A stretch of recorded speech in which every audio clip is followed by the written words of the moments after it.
ये कहानी है नीरज की, जो अपने ऑफिस के किसी काम के सिलसिले में कर्नाटक के एक गांव मालेश्वरम गया हुआ था। उसने वहां देखा कि जैसे ही शाम के 6 बजे सब लोगों ने अपने घर के दरवाजे, दुकान सब बंद कर लिया है और सबके घर के दरवाजे पे कुछ लिखा हुआ है। वो वहाँ की भाषा पढ़ना तो नहीं जानता था, पर उसे इतना तो समझ में आ गया कि सबके घर के दरवाजे पे एक ही चीज़ लिखी हुई है। आगे चलते चलते उसे एक आदमी दिखा जो अपने घर का दरवाज़ा बंद ही कर रहा था। नीरज उसके पास गया और उसने पूछा कि भाई, सब लोग अपने घर के दरवाजे अभी से क्यों बंद कर रहे हैं? अभी तो सिर्फ 6 बजे हैं, ठीक से अंधेरा भी नहीं हुआ। उस आदमी का नाम था हरिहरन। हरिहरन ने कहा कि यहाँ अंधेरा होने के बाद कोई अपने घर से बाहर नहीं निकलता। यहाँ एक लाल साड़ी वाली चुड़ैल का आतंक है, जो रात में घूमने वाले मर्दों को प्यारी मीठी आवाज़ से पुकारती है और उसकी मीठी आवाज़ सुन के कोई भी मर्द उसे अनदेखा नहीं कर पाता। उसकी आवाज़ सुन के अक्सर मर्द बहक जाते हैं और जैसे ही वो पीछे घूमते हैं, वो चुड़ैल उन्हें अपने वश में करके कहीं ले जाती है और फिर वो कभी नहीं मिलते। लोगों के गायब होने के किस्से काफ़ी बढ़ने लगे। इन सब से लोगों ने सोचा कि रात को अंधेरा होते ही लोग अपने घर से बाहर नहीं निकलेंगे, पर यह चीज़ यहाँ पे रुकने वाली नहीं थी। वो चुड़ैल रात होते ही लोगों के घर के दरवाजे जोर जोर से पीटने लगी और अपनी प्यारी मीठी आवाज़ में दरवाज़ा खोलने के लिए कहती। जब कोई दरवाज़ा नहीं खोलता तो उनके किसी जानने वाले की आवाज़ में उन्हें बुलाती।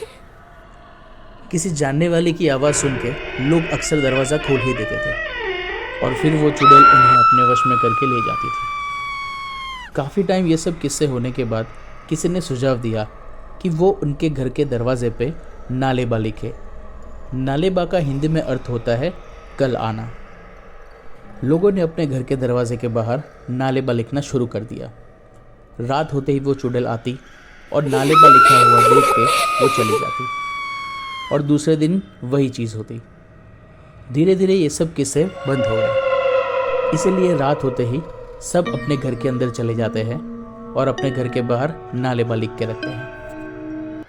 नीरज इन सब बातों पे ज़्यादा विश्वास नहीं करता था, इसलिए उसने इन बातों पे ज़्यादा ध्यान नहीं दिया और वो वहाँ से चला गया। कुछ दिन बीत गए। फिर नीरज एक दिन गांव से कहीं बाहर सामान लेने के लिए गया हुआ था। वापस आते आते उसको काफ़ी टाइम हो गया, अंधेरा भी हो चुका था। अचानक उसकी बाइक रास्ते में ख़राब हो गई। उसने उसे स्टार्ट करने की काफ़ी कोशिश की, पर उसकी बाइक स्टार्ट नहीं हुई। उसने सामान लिया और वो चलते चलते निकल पड़ा। थोड़ी आगे जाते ही उसको पीछे से एक आवाज़ आई, नीरज, नीरज।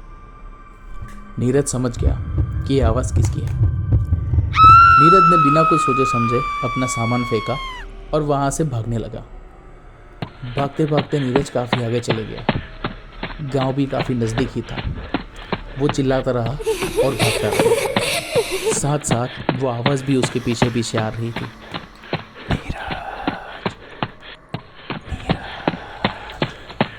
नीरज जोर जोर से भागने लगा।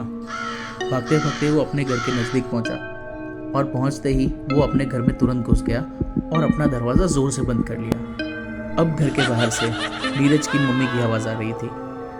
वो चुड़ैल नीरज की मम्मी की आवाज़ में नीरज को पुकार रही थी और दरवाज़ा खोलने के लिए बोल रही थी। नीरज को पता था कि उसकी माँ यहाँ पे नहीं है। नीरज ने जोर से अपने कान बंद किए और ज़ोर ज़ोर से बोलने लगा, नालेबा, नालेबा, नालेबा।